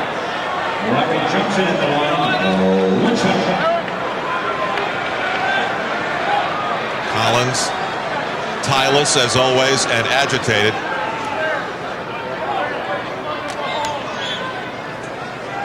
And now the officials discuss with Jeff Van Gundy what has happened over the past few seconds. Larry Johnson, with the smile we see frequently, will shoot 2 with his team up 10. Or shoot 1 on the back end of the three-point play.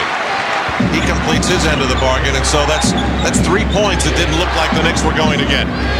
Hill once again carrying his team, initiating the offense out of the half court. Charles Oakley on him now. Hill cutting across the lane. Draws the foul. If it's on Oakley, it's his 5th. It's his 5th.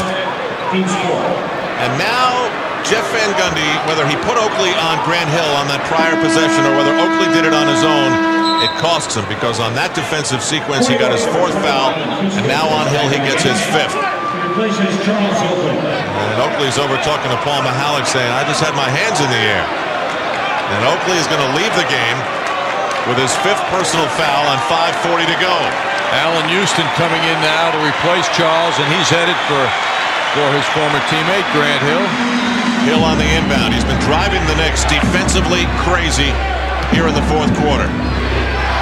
Hill with only 16 points, though, 3 of 7 from the floor. The crossover and the foul on Larry Johnson. And this is where the Knicks have been fouling him on the perimeter. Well, it's foul number 5 on Johnson. Al, it's when he accelerates to the basket. He is so difficult to deal with. We're looking at a similar performance as Michael Jordan might give in a game. He's got all the moves. And John, again, that is not a shooting foul to me. Knicks now over the limit. That's why he's at the line. And he gets it to drop. There's Giles trying to distract Hill.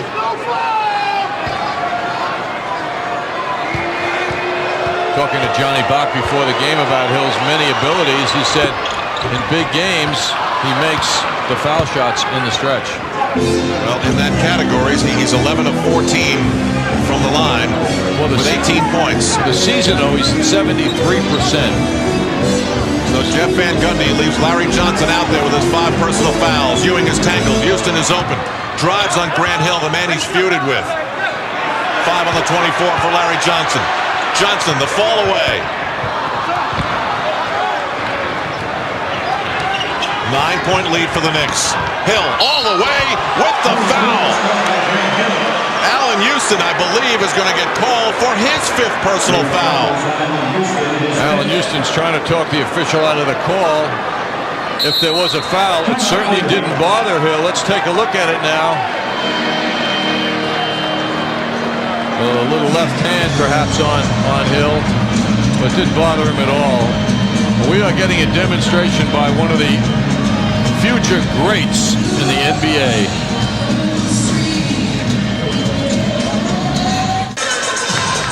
Remember, when you're having good times with good friends, to drink responsibly, because friends know when to say when. A reminder from your friends at Budweiser. Well, Grant Hill, who has been given the opportunity to run the offense for the Pistons, has scored the last 5 points for the Pistons. Foul trouble, you can see Oakley, Larry Johnson, and Allen Houston each with 5. Grant Hill right at his season average in terms of points. Drops it in. And the Knicks lead is back to a half a dozen. 86-80. 11 different times in this game they've led by 9 points. And just about every time when the Pistons challenged, they rebuilt the lead. Here's Johnson tangled up by Dumars. It's a smart foul, because if Dumars doesn't grab Johnson, that's an instant 2. Well, the last 2 times down court, Ewing has gotten double teamed upon catching that basketball for the first time this game.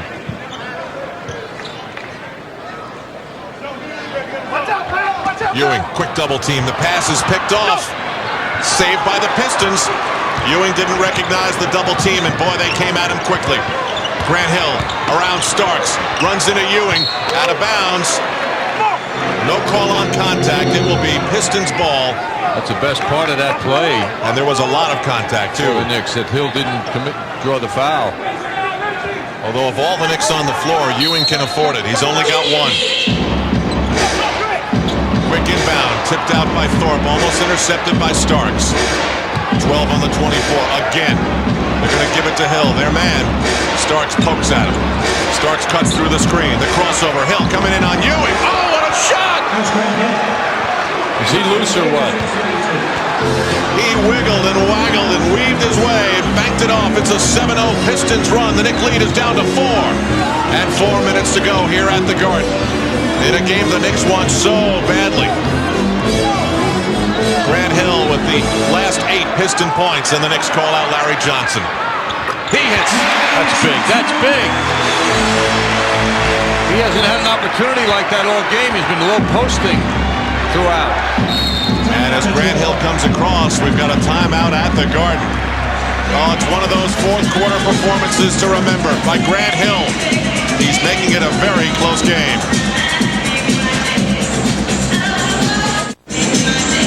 Here's a look at the Marriott Marquis Sky Cam. Grant Hill at work. Watch this shot. He leaves the ground early, sees Ewing coming at him, and flips that ball in off the backboard. Spectacular shot. With a look at the crossover dribble and the spin. Same move. Boy, you don't see that shot very often. The New York Marriott Marquis, Broadway's biggest hit. That was followed by Larry Johnson with the soft jumper from the side, taking some of the focus away from Patrick Ewing to give Doug Collins something to think about. John, it was John Roach, one of the great shooting guards to ever come out of South Carolina, the Gamecock, who said the only way he knows to beat a big man on the drive as you get close to the hoop is don't jump, extend, and release. Just make the shot part of your approach to the basket and let it go. They don't react to that the same way as they do on a normal layup, and that's exactly what Grant Hill did there. Important possession here as far as the game is concerned, but still plenty of time. 3:35 to go. Dumars for a 3. Larry Johnson makes the shot at one end, grabs the rebound here. The Knicks have won 5 in a row at the Garden. The Pistons have won 4 straight. Ewing can't control and falls to the floor as the ball bounds away. It had the look that he was pushed significantly, but based on his response, perhaps he just couldn't get that pass that was out of position. And now it's Grant Hill. Again, Thorpe. As Ewing went by. And now he's driving the Knicks so crazy that as he goes to the hoop, they all converge, and obviously someone's going to be wide open. Well, that broke a string of 8 straight points by Hill. Childs almost had it picked away by Hunter. Hunter's got very, very quick feet. Childs, 10 on the 24. Johnson, left alone. Grant Hill gives him the shot. And Detroit ball. Knicks had a pause in their offensive movement out there. Larry Johnson had to throw that 3 up. Everybody had gotten stationary. How about Grant Hill just letting Larry Johnson, who's got a pretty good shot from out there, just let it go. It's Grant Hill again. You'd rather have that than Larry drive. Hill runs over Ewing. Ball tipped, saved by Hill, rejected by Ewing. Oakley's got it. I don't know how Ewing got back into the play, but he did. Childs up the floor. The Garden is bubbling. Knicks by 4. Cutter Starks. Oh, what a pass by Childs. That's the pass of the game. The Knicks' 26th assist of the game and the most beautiful. And the most timely. Under 2 minutes. Hill over the top. Oakley's got it. 1:48 to go. Childs against Hunter. Oh, and Lindsey Hunter is really into this defensive assignment now. Charles trying to kill that 24-second clock as much as he can before he goes into it. 10 left. 7. Ewing. Childs loves to take big shots. 4, 3. Childs lets it go. Oh, boy. Talk about chutzpah. At the other end, it's Hunter for a 3 of his own. Oh, he got it. 90-87. The best three-point shooting team in the NBA uses their favorite weapon. Back and fourth. Big shots at either end. And we'll have more of the same in a moment. This is MSG.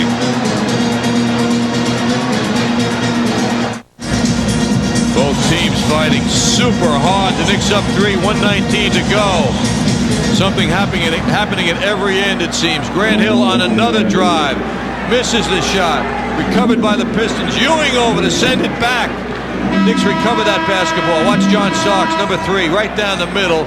Chris Childs was on target. He read what Starks was all about. Grant Hill coming up court, guarded by Starks. Moves that ball to Lindsey Hunter. The three-point shot makes it a three-point game. Everything the NBA is about in terms of defensive rules is for this. It's for the one-on-one stars to do their thing. Here's the timeout story. Both teams with 2 full. The Pistons with 1:20. Oakley will inbound the ball at the 7th Avenue end of Madison Square Garden with 1:19 to go. The Pistons are on a 12-4 run. The Knicks had an 11-point lead with 5:51 to go. Mild pressure on the inbound. This is when Chris Childs shows his best stuff. He's trying to find Ewing. He's being pushed. Double team immediately. 6 on the 24. Larry Johnson. And Oakley can't tip it. Pistons ball, 53 seconds to go. It's Grant Hill again. Cuts on Johnson. Spins. Thorpe. And Ewing and Johnson steal the ball. With the foul. How about Patrick Ewing coming up with a big loose ball?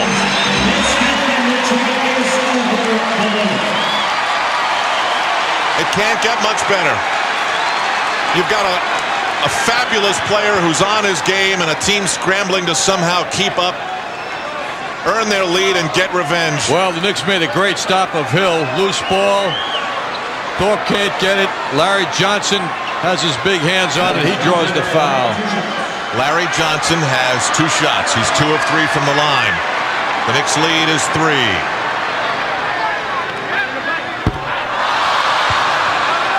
He's 2 of 4 with 44.7 seconds to go.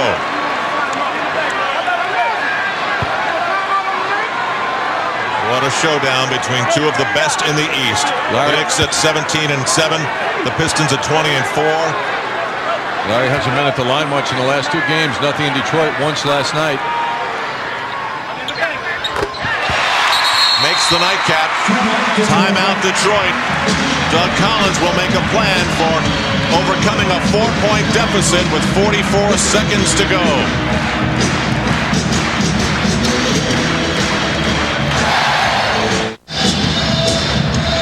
First, it was Tuesday's thriller against the Utah Jazz. Now in back-to-back games, key Eastern showdowns for the Knicks. And Monday night doesn't prove to be anything less. MCS Cannon gets us ready for the Knicks and the Hawks at the Garden on Monday night. MSG's coverage begins at 7 p.m. Hawks have won 8 of the last 10. 5 straight going into the game in Charlotte tonight. Pistons down by 4, and as I said, Doug Collins wants to come up with a plan. He's got to be the plan. It doesn't have to be a 3, though. They have plenty of time to have a couple of opportunities to score. Hill goes right at Larry Johnson and smoothly hits the 20-footer. It took him 6 seconds. Knicks by a deuce as Childs battles Lindsey Hunter's pressure up the floor. Again, he'll whittle down the 24-second clock. Jeff Van Gundy says, come over to this corner of the floor. He's got the cutter. It's Johnson, and now it's Starks. They post up Ewing. The fadeaway. Big shot! Big shot! Timeout Detroit. Jeff Van Gundy called Chris Childs over so that they could open Ewing up on the weak side to get position.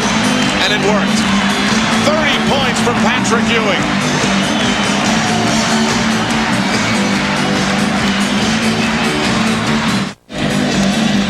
In a most exciting game and finish, the Knicks continue to come up strong. Grant Hill also brings his team down 6 to within 4. 4 within 2, rather, excuse me. And then at the other end, Patrick Ewing with a turnaround jump shot right on target. The 22nd all-time leading scorer in NBA history. It's a very big shot, giving the Knicks a 4-point lead.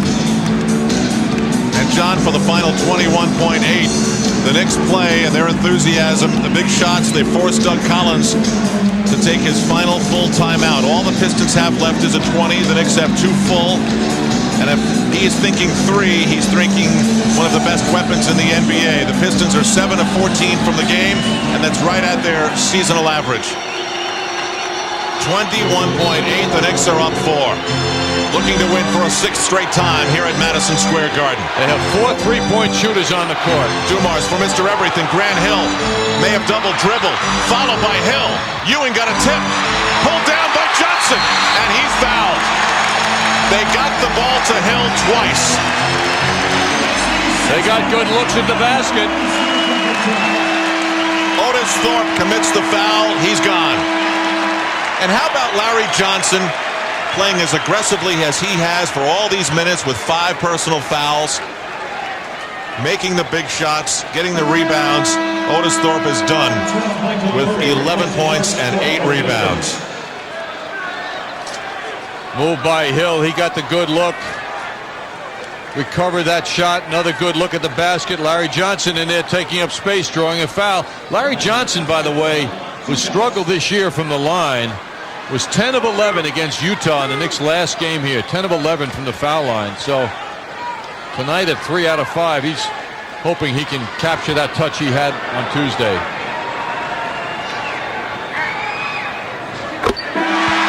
It's a 5-point Knick lead and an embrace for Johnson and Childs. And Patrick Ewing's going to leave to make the Knicks a little quicker. Ewing hears it from the Garden. What a difference from 2 weeks ago, huh? 30 points, 9 rebounds, 3 blocks.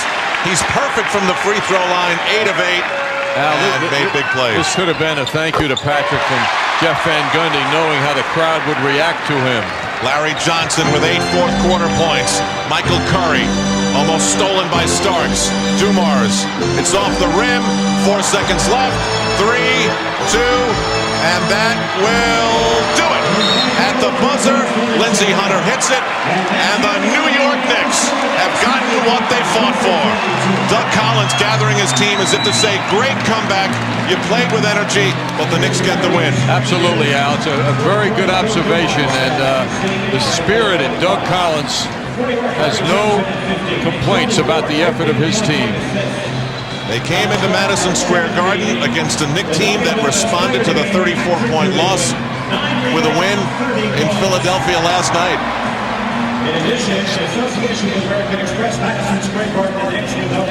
And the Knicks do very, very well in the 4 games in 5 nights here at the Garden. The final, Knicks 95, Pistons 92. A thriller to the end. Deb Kaufman begins our post-game coverage in a moment.